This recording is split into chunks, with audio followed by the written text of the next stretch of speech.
ఒకప్పుడు అడవిలో ఒక పెద్ద చెట్టు మీద ఒక కాకి ఉండేది. ఒకరోజు కాకి ఆహారం కోసం చుట్టూ ఎగురుతూ ఉండగా కాకి ఒక పామును చూసింది. చాలా బలహీనంగా మరియు నిస్సహాయంగా చూస్తూ నేలపై పడి ఉన్న పామును చూసి కాకి కుతూహలంతో పాముని అడిగింది. ఎందుకలా పడి ఉన్నావు అని దానికి పాము, నాకు చాలా ఆకలిగా ఉంది మరియు చాలా రోజులుగా ఏమీ తినలేదు.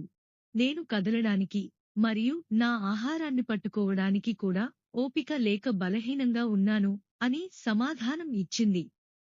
దయగల కాకి పాముని చూసి జాలిపడి, చింతించకు మిత్రమా, నేను నీకు ఆహారం తీసుకు వస్తాను అని చెప్పింది. కాకి అప్పుడు అడవి చుట్టూ ఎగిరి కొన్ని పండ్లు మరియు కీటకాలను తీసుకుని పాము దగ్గరకు వచ్చింది. ఆహారాన్ని తిన్న పాము ఎలా అంది.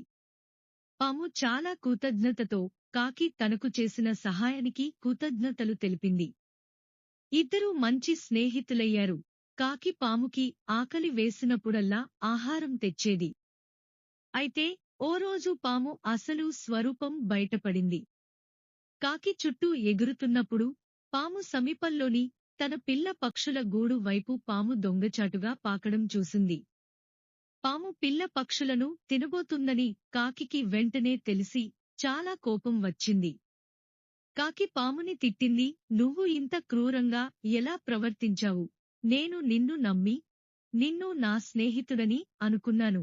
కాని ఇప్పుడు నీ నిజ స్వరూపం చూస్తున్నాను అంది. పాము, నన్ను క్షమించండి, కాని నేను పాముని. పక్షులు మరియు ఇతర చిన్న జంతువులను తినడం నా స్వభావం. నేను ప్రలోభాలను తట్టుకోలేకపోయాను అని సమాధానం ఇచ్చింది. కాకి చాలా నిరాశ చెందింది మరియు బాధపడింది.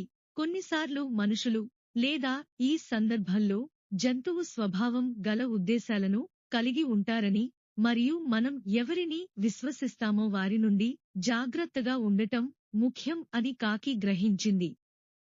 కథ యొక్క నైతికత ఏమిటంటే, మనం ఎవరిని విశ్వసిస్తామో మనం జాగ్రత్తగా ఉండాలి మరియు ఇతరుల నిజమైన స్వభావానికి మన దయ చూపకుండా ఉండాలి.